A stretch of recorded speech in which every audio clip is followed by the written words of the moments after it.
Hey weirdos, welcome back. Good morning, good afternoon, good evening. I'm so glad you're here. I have something new, maybe a little fun, maybe a little interesting to show you guys. If you want to see how I did the mani on my left hand, I will leave that up in the cards. On my right hand, I've got some little tips and we're going to do some dip and some gel nail wraps over top, but wait till you see what I do with the gel nail wraps. I don't know if y'all knew that you can do this, but I'm going to show you what I'm going to do a little bit later. So I'm going to do a very basic dip application. This is nothing you haven't seen before, unless you're new here. If you're new, hi, I'm Marlakris. I'm glad you're here. Consider subscribing if you like nail content. I do new nail videos twice a week, every week, Mondays and Thursdays. I'd love to have you if you care to stick around. And if you like the video, you can go ahead and give it a thumbs up. It really helps out my channel. If you want more of me and the Weirdo Mani fam, we do have a Facebook group. You can check out the link for that down below, as well as everything else I will be using in this video will be linked down below for you guys. So I'm going to get started. I'm going to do maybe 2 different colors. I'm keeping this very neutral. The theme for this manicure is going to be neutral / office appropriate / very wearable with a little Halloween accent. So I'm going to start off by building a little bit of an apex because I did put tips on my nails. I will leave that video up in the cards if you want to see how I apply these little partial tips. But I'm just going to build a little bit of an apex, and that's going to start with a little line across where that tip meets my natural nail. After I do that, I'm going to do a little line going down the center of the nail from about halfway back to the free edge. I'm going to dip into that, and that's going to help build a little bit of that apex, just so the nails aren't super flat and they have a little bit more strength, because when you have longer nails or a little bit of extra length to your nails, they're more of a break risk, right? So the apex is going to help prevent against breakage and make sure it's got a nice curve on top. I do like to use a stiff scrubby brush to remove excess. I find it helps keeps the layers, yeah, that sounds right. It helps to keep the layers super thin so your nails don't get super bulky. So the next step I'm gonna do is gonna be about 7/8 of the nail, if you will. I'm going just shy of the cuticle area. And again, this is just to build the apex, give my nail a nice curve without getting bulky near the cuticle area. We're going to do cuticle dips here in a minute.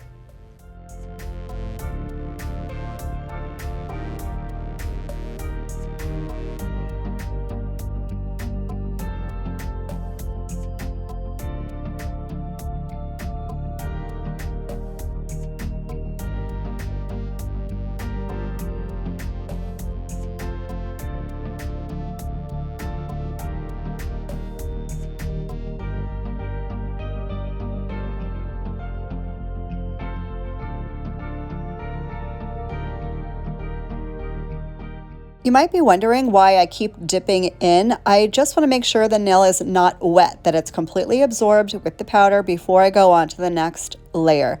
Now we're going to do 2 full dips, and that will be all the dipping you need to do. This will completely depend on your nail shape, your nail length, your personal preference. But for me, with my nails and the teeny tiny little tips that I have on them right now, this is my perfect little apex method. But again, everything is different for everybody. My nails are only my nails. They are not your nails. So you're going to have to figure out what works best for you. Once I get the 2 full dips on, the dipping will be done for me, and I'm going to go ahead and activate.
So here's what I got going on. That nail was in the clear. I did 2 in white, 2 in nude. Don't ask me why, I don't know. I had a bunch of different plans, none of them worked, but this is going to be super fun. So these are the Danni Toni gel nail wraps. Thank you so much to Danni and Toni for sending these over and sponsoring a portion of today's video. These are super easy to use.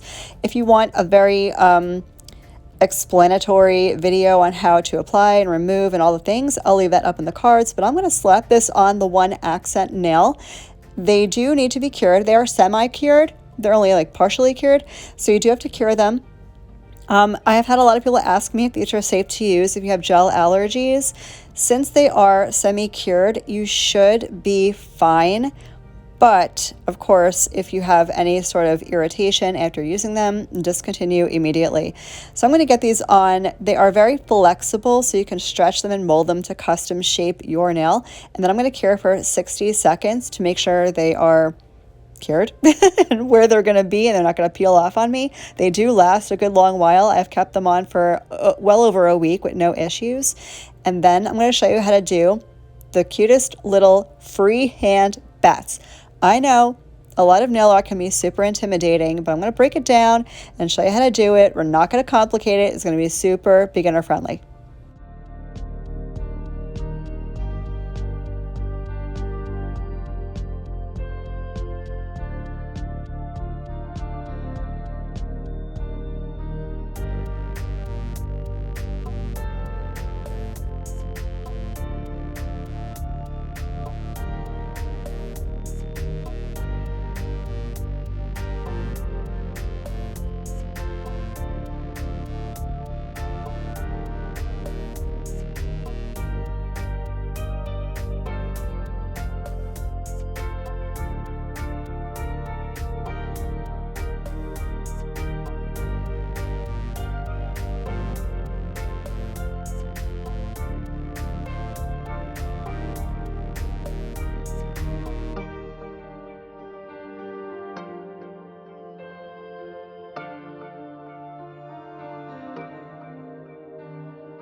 Okay, let's make some bats. Now, first and foremost, I am doing this with my non-dominant hand on my dominant hand. If I can do this with my left hand, y'all are going to be just fine. So I got some black gel polish and a liner brush. The liner brush is from Beetles. They're my favorite liner brushes ever. They'll be linked down below. All I'm going to do is make kind of like a squiggly elongated M on the nail. And then I'm going to make what kind of look like little M's on either side. And there's the bat.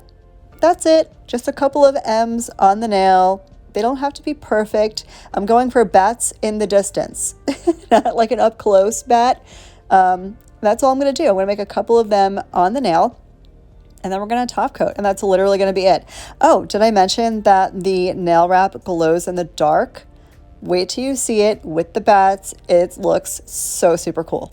While you're watching me get the rest of the bats on the nails and probably top coat too, I wanted to let you guys know that per my annual tradition and from the inspiration I got by Robert Welsh, who does this on his makeup channel, the 31st of October, as we all know, is Halloween, and I am uploading that day. I believe it's a Thursday maybe, and I will be reading ghost stories. If you would like to send me one of your ghost stories to read on that video, you can email me at the address on the screen. I will also leave it linked down in the box for you guys. I would love to read your ghost stories, so if you want to send them in, I would be more than happy to read them.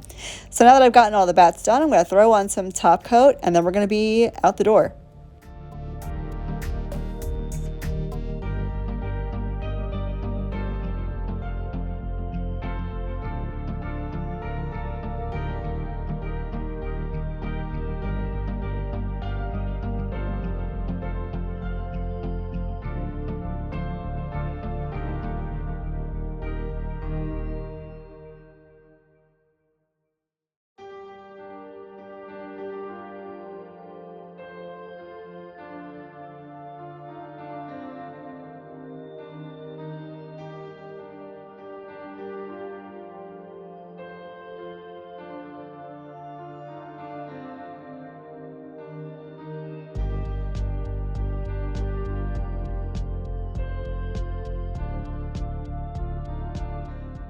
So here is what the glow looks like in low lighting. Mind you, this is only with my ring light off.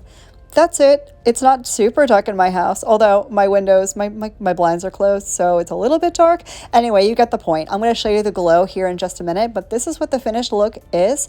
I love it. It's so simple, and the little accent just gives it that pop it needs for spooky season. I hope you guys enjoyed the video. I hope you learned something new. If you didn't, if you already knew all the things, then good. I'm glad you do. Here is the glow in pitch blackness. I'm obsessed, or it reminds me of bats in the moon. I hope the rest of your day is as beautiful as you are, and I will catch you in the next one. Love you, bye.